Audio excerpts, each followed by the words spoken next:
Hello दोस्तों, नमस्कार। स्वागत है आप सभी का एजुकेशन मंत्रा में। दोस्तों, सुबह की वीडियो में बहुत सारी इंपॉर्टेंट अपडेट्स जो प्रतियोगी छात्रों के लिए आवश्यक होती हैं उन पर हम नज़र डालते हैं, समाचार पत्रों में भी छाई रहती हैं। तो आज की डेट में बहुत सारी अपडेट आ गई हैं, जैसे टीजीटी, पीजीटी, नई भर्ती, UP triple SC, UP PSC, RRB, NTPC, 27,000 पदों पर जल्द भर्ती। तो सब पर चर्चा करेंगे, लेकिन इसके पहले टीजीटी पीजीटी 2022 की प्रिपरेशन करने वाले छात्रों के लिए एक छोटी सी सूचना। आज हम बात करेंगे TGT PGT GIC LT grade शिक्षक भर्तियों की बेस्ट बुक के बारे में, जो चक्षु पब्लिकेशन की हैं। अगर इन पुस्तकों की बात करें तो हर एक सब्जेक्ट के लिए ये पुस्तकें उपलब्ध करवाई गई हैं, जैसे हिंदी, कला, गणित, इंग्लिश, सामाजिक विज्ञान, विज्ञान इत्यादि।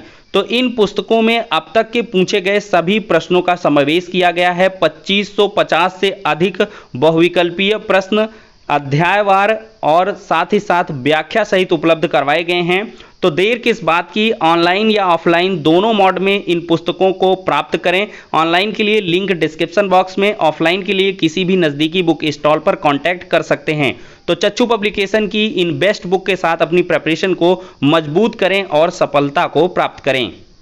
दोस्तों, देखा जाए तो उत्तर प्रदेश के अंदर 27,000 पदों पर भर्ती प्रक्रिया के लिए लगातार छात्र इंतजार कर रहे हैं और उनका जो इंतजार है बहुत जल्द खत्म होने वाला है।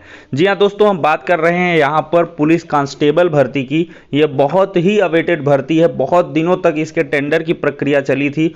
बार बार इसको बढ़ा दिया जाता था। चुनाव के पहले से ये चीज़ें चल रही थी। चुनाव के बाद से पता नहीं क्या कुछ इसमें एजेंसी का चयन और बहुत सारी फॉर्मेलिटीज़ को करते करते ये प्रक्रिया थोड़ी सी डिलेड हो गई है। अब इसका जो नोटिफिकेशन है वो बहुत जल्द जारी हो सकता है।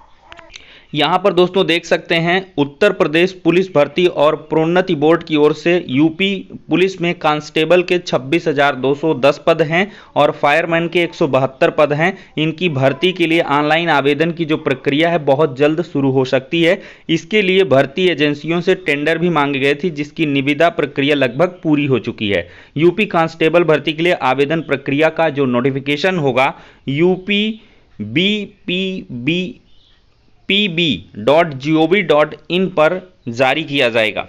अब दोस्तों यहाँ पर बात करें तो 12 जून को उत्तर प्रदेश के अपर मुख्य सचिव गृह अवनीश कुमार अवस्थी ने कहा था कि पुलिस विभाग में लगभग 40,000 और पदों पर चयन की प्रक्रिया चल रही है। इनमें रेडियो शाखा के तहत 2430 पदों पर चयन के लिए लिखित परीक्षा जल्द ही आयोजित की जाएगी। उन्होंने बताया कि कांस्टेबल और समकक्ष पदों के 26,382 और कांस्टेबल पीएससी के 8,540 और जेल वार्डर के 1,582 और अन्य पदों पर भर्ती के लिए जो अधियाचन है पुलिस भर्ती और प्रोन्नति बोर्ड को मिल चुका है। इन पदों के लिए जल्द ही आवेदन प्रक्रिया है वो शुरू हो सकती है। 26,382 कांस्टेबल समेत कुल 40,000 पदों पर भर्ती प्रक्रिया दिसंबर 2023 तक पूरी की जाएगी। यूपी पुलिस कांस्टेबल भर्ती टेंडर की प्रक्रिया खत्म हो गई है और भर्ती बोर्ड ने परीक्षा एजेंसियों से अपनी निविदाएं 5 अप्रैल तक को पेश करने के लिए कहा था। ये भी प्रक्रिया लगभग पूरी हो चुकी है। तो बहुत जल्द जो ऑनलाइन आवेदन की प्रक्रिया है दोस्तों वो शुरू हो सकती है। तो जो भी पुलिस भर्ती से संबंधित छात्र हैं, प्रिपरेशन को और तेज कर दें। दोस्तों, 2024 तक वायुसेना में महिला अग्निवीरों की भर्ती होगी। एयरफोर्स में अग्निवीरों को अग्निवायु कहा जाएगा, एयर मार्शल का कहना है। और अग्निवीर 4 साल ही क्यों? देखिए, क्या अग्निवीर की भर्ती 4 के बजाय 7 से 10 साल नहीं की जा सकती थी? इस पर एयर मार्शल झा ने कहा है कि एक तरफ आप कहते हैं कि 4 साल बाद क्या करोगे, फिर कहते हैं कि 7 साल बाद क्या। तो बहुत सारे दरवाजे जो 4 साल बाद खुले हैं वह 7 या 10 साल में बंद हो जाते हैं। हमने सारे विकल्पों पर विचार किया। 3 साल से लेकर ऊपर तक सभी विकल्पों पर चर्चा हुई, तब 4 साल जो समय है वो तय किया गया, यह देखते हुए कि उस वक्त में ट्रेनिंग दे सकेंगे। बदलाव तभी होगा जब कोई खामी उभरेगी।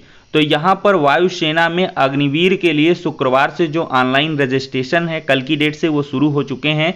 Air officer in-charge of personnel air marshal Suraj Jha ने एनबीटी से खास बातचीत में कहा कि सेना के तीनों अंगों का अपना अपना अस्तित्व रहा है। आर्मी में सैनिक, नेवी में सेलर और एयरफोर्स में एयर वॉरियर को सभी जानते हैं। तो अग्निवीर की भी अलग पहचान होनी चाहिए। एंट्री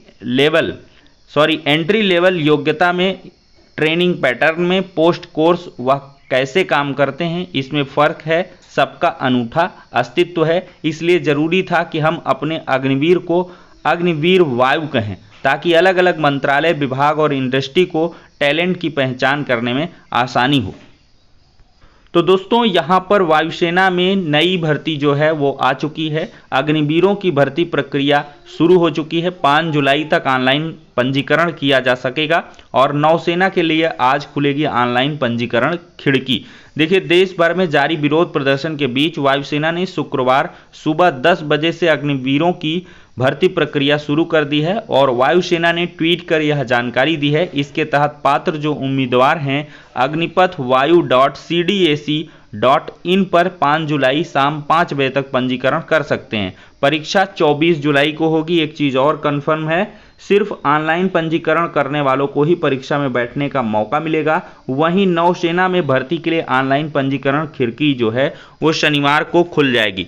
तो 12वीं में न्यूनतम 50% अंक जरूरी है। 17 से 23 साल के बीच आयु होनी चाहिए और किसी भी मान्यता प्राप्त बोर्ड से फिजिक्स, केमिस्ट्री, अंग्रेजी विषय के साथ 10वीं पास हों। गैर विज्ञान विषय वाले उम्मीदवारों के लिए मान्यता प्राप्त बोर्ड से अंग्रेजी में 50% अंक और ओवरऑल कम से कम 50% अंकों के साथ 12वीं पास होना चाहिए। डिप्लोमा इंजीनियरिंग करने वाले भी योग्य हैं। इसके अतिरिक्त मैकेनिकल, इलेक्ट्रिकल, इलेक्ट्रॉनिक्स, ऑटोमोबाइल जैसे बहुत सारे जो 3 साल के डिप्लोमा इंजीनियरिंग करने वाले उम्मीदवार हैं वो भी इसके लिए आवेदन कर सकते हैं। 2 साल का वोकेशनल कोर्स करने वालों को भी अग्निवीर वायु के लिए आवेदन कर सकते हैं। अब दोस्तों हम बात करते हैं, बहुत ही महत्वपूर्ण अपडेट है टीजीटी पीजीटी 2022 की एग्ज़ाम डेट के बारे में।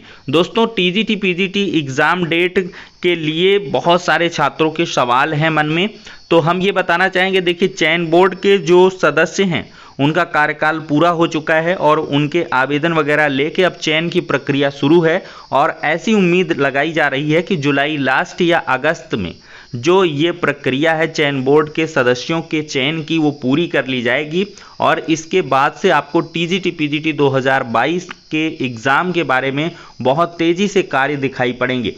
तो ये दोस्तों सोर्सेज से इंफॉर्मेशन निकल के आ रही है कि नवंबर मिड में या दिसंबर माह में आपका जो एग्ज़ाम है टीजीटी पीजीटी 2022 का वो करवा लिया जाएगा। तो नवंबर मिड में या दिसंबर में, तो अभी आपके पास पर्याप्त जुलाई, अगस्त, सितंबर, अक्टूबर लगभग 4 महीने का समय आपके पास निकल के आता है। तो इस समय में आपको ज़्यादा तैयारी करनी है क्योंकि पदों की संख्या इस बार कम हो गई है। दोस्तों बहुत सारे छात्रों के सवाल हैं कि जो टीजीटी पीजीटी 2022 है उसमें ईडब्ल्यूएस का क्या पिछला सर्टिफिकेट मान्य होगा। तो दोस्तों पिछला सर्टिफिकेट बिल्कुल मान्य नहीं होगा। 2022-23 सत्र या जो 2022 आपका करंट ईयर है इसी का आपका जो ईडब्ल्यूएस सर्टिफिकेट है वो होना चाहिए। और साथ ही साथ अगर आप जाति प्रमाण पत्र के आधार पर लाभ लेना चाह रहे हैं तब भी आपको लेटेस्ट ही जाति प्रमाण पत्र लगाना होगा, जिससे कि आगे कोई आपको टेक्निकलिटी की जो समस्याएं हैं उनसे ना गुजरना पड़े, क्योंकि बाद में काउंसलिंग वगैरह में अगर बाहर करते हैं तो बहुत ज़्यादा समस्या होगी। दोस्तों कल की डेट में देखा जाए तो स्केलिंग लागू करने के लिए यहाँ पर पीसीएस में स्केलिंग के लिए शुक्रवार को लोक सेवा आयोग के गेट पर प्रदर्शन प्रतियोगी छात्रों ने किया है। और यहाँ पर देखा जाए तो उत्तर प्रदेश लोक सेवा आयोग की ओर से पीसीएस में स्केलिंग बंद किए जाने का आरोप लगाते हुए प्रतियोगी छात्रों ने शुक्रवार को आयोग का घेराव किया। प्रदर्शन के दौरान नारेबाजी भी की गई है। तो प्रतियोगियों का दावा है कि आयोग ने पीसीएस परीक्षा में स्केलिंग बंद कर दी है। इसी वजह से मानविकी विषय और हिंदी माध्यम के छात्र बड़ी संख्या में छंटकर बाहर हो जा रहे हैं। पीसीएस 2018 से अभ्यर्थियों की मार्कशीट में स्केल्ड और नॉन स्केल्ड अंकों की जानकारी नहीं दी जा रही है। छात्र आयोग के अध्यक्ष से मिलना चाहते थे, लेकिन उनके प्रतिनिधि के रूप में मीडिया प्रभारी पुष्कर श्रीवास्तव ने बात की। छात्रों ने उनसे पूछा कि यह स्पष्ट रूप से बताएं कि पीसीएस 21 में स्केलिंग होगी या नहीं। पुष्कर श्रीवास्तव ने संजय सिंह केस पर सुप्रीम कोर्ट के आदेश का हवाला देते हुए कहा कि कोर्ट के आदेश के अनुपालन में स्केलिंग की जाती है और हालांकि छात्र उनके जवाब से संतुष्ट नहीं हुए। छात्र चाहते हैं कि आयोग वह फार्मूला सार्वजनिक करे जिसके तहत स्केलिंग की जा रही है। छात्र अब इस मसले पर अपनी बात रखने के लिए मुख्यमंत्री और उप मुख्यमंत्री से मिलेंगे।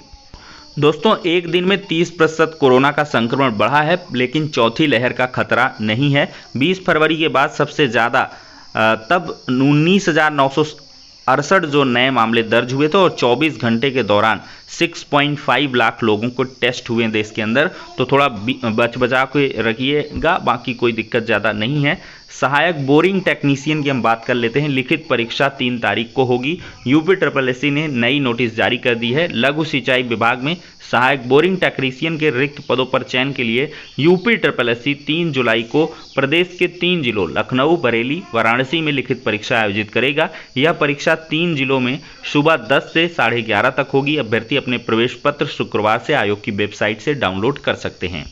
दोस्तों लगे हाथ बात कर लेते हैं आरआरबी एनटीपीसी कंप्यूटर बेस्ड परीक्षा 2 की जो उत्तर कुंजी है वो जारी कर दी गई है। और यहाँ पर देखा जाए तो आरआरबी एनटीपीसी के लेवल 2, 3, 5 के लिए हुई सीबीटी 2 की आंसर की जो है वो जारी हो चुकी है। आंसर की जारी होने के बाद अब सीबीटी 2 दे चुके छात्र यह जान सकेंगे कि परीक्षा में उन्होंने कितने सवालों के सही जवाब दिए। अगर किसी सवाल के जवाब से वो संतुष्ट नहीं है तो अपनी आपत्ति 27 जून तक दर्ज करा सकते हैं। प्रति आपत्ति 50 रुपये और बैंक शुल्क भी अभ्यर्थियों को जमा करना होगा। इसका रिजल्ट जुलाई में जारी होने की संभावना है। आरआरबी प्रयागराज के चेयरमैन RA जमाली ने बताया है कि आंसर की जारी कर दी गई है। अभ्यर्थी 27 जून तक अपनी आपत्ति दर्ज करवा सकते हैं।